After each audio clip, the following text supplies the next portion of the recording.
बिस्मिल्लाहिर्रहमानिर्रहीम। बाज़ औक़ात वालिदैन अपनी औलाद की नाफरमानी की वजह से अखबारात में इश्तिहारात शाया करवा देते हैं कि बवजह नाफरमानी उन्होंने अपनी सब जाए औलाद को या किसी एक बेटे या बेटी को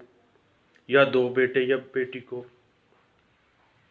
अपनी जायदाद से आग कर दिया है।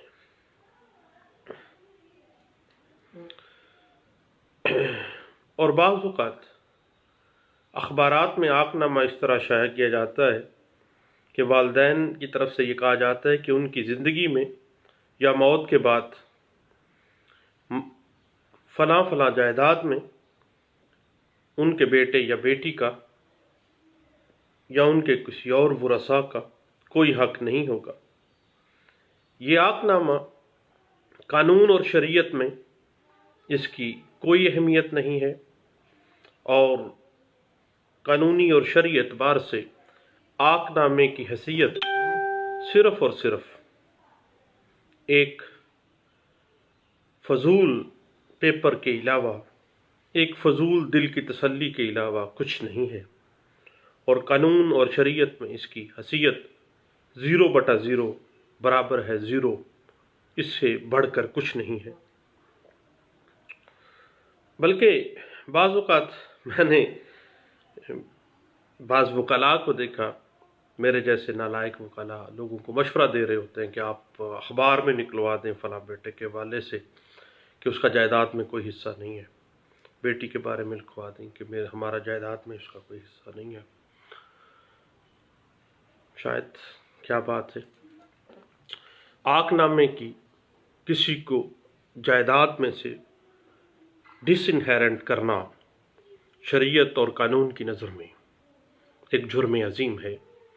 और कानून में कोई भी ऐसी दस्तावेज़ जो कि किसी शरई वारस को हक़ के जायदाद से महरूम करने के लिए बनाई गई है, ख्वाह वो आगनामा है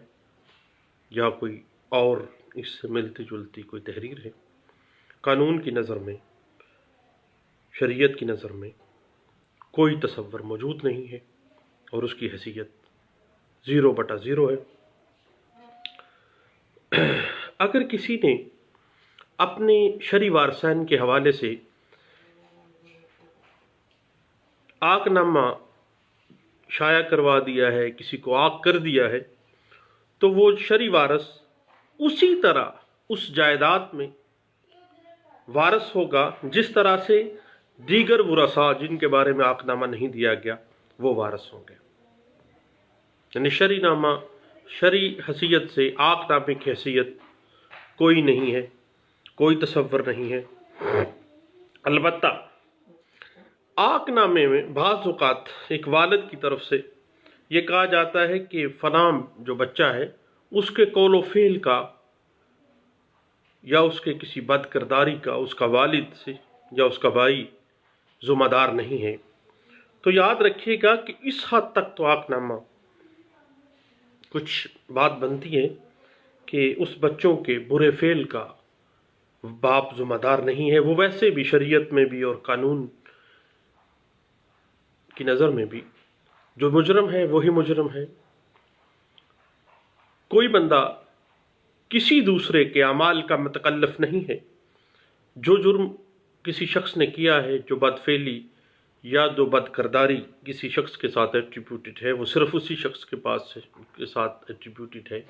उसका वालिद या उसका भाई जो है वो कतई सूरत उसके ज़िम्मेदार नहीं है। तो आगनामा के ज़रिए किसी को जायदाद से महरूम करना कानून और शरीयत के एतबार से उसकी कानून में कोई हैसियत नहीं है। ये बात इंटरप्रेट हुई 2005 YLR पेज है 1814 के अंदर। और लाहौर हाई कोर्ट में एक लैंडमार्क जजमेंट में कहा गया कि अगर कोई शख्स आगनामे के ज़रिए अपने किसी शरई वारस को हक़ जायदाद से महरूम करता है तो उस आगनामे की हैसियत कानून की नज़र में कोई नहीं है, कोई अहमियत का हामिल नहीं है। یہ بات واضح کی گئی PLD 2013 Lahore high court page 464 کے اندر۔ اور ایک لینڈ مارک ججمنٹ میں اعلیٰ عدلیہ نے واضح کیا کہ اگر والدین کسی کو آگ نامے کے ذریعے آگ کرتے ہیں تو اس آگ نامے کی حیثیت ردی کے پرزے کے علاوہ کچھ نہیں ہے۔ یہ بات واضح کی گئی 2011 YLR پیج ہے 697 کے اندر۔ اب any type of instrument for the cancellation suits میں بعض اوقات ہم آ جاتے ہیں کہ بعض ایسے انسٹرومنٹس پروڈیوس کیے جاتے ہیں والدین کی طرف سے جو کہ قانونی ورثاء کو حق وراثت سے محروم کر دیتے ہیں۔ تو قانون کہتا ہے کہ ایسا تمام مٹیریل، ایسے تمام دستاویزات جو کسی شرعی وارث کو حق وراثت سے محروم کرتے ہیں ان کو کینسل کر دینا چاہیے، اور قانون کی نظر میں ایسے انسٹرومنٹس کی، ایسے دستاویزات کی کوئی حیثیت نہیں ہے۔ یہ بات واضح کی گئی 2000 CLC پیج ہے 1018 کے اندر، اور واضح کیا گیا سپریم کورٹ آف پاکستان میں کہ cancellation of instrument to deprive the legal heirs from inheritance is the fundamental duty of state of Pakistan. اور یہ بات سپریم کورٹ آف پاکستان میں 2000 SCMR پیج ہے 1287 کے اندر واضح کی گئی، اور یہی بات واضح کی گئی تھی 2000 YLR پیج ہے 2005 پیج کے اندر۔ یاد رکھیے گا کہ ایک آدمی اپنی جو بھی جائیداد ہے وہ گفٹ کے ذریعے ڈسپوز آف کر سکتا ہے، کسی کو بھی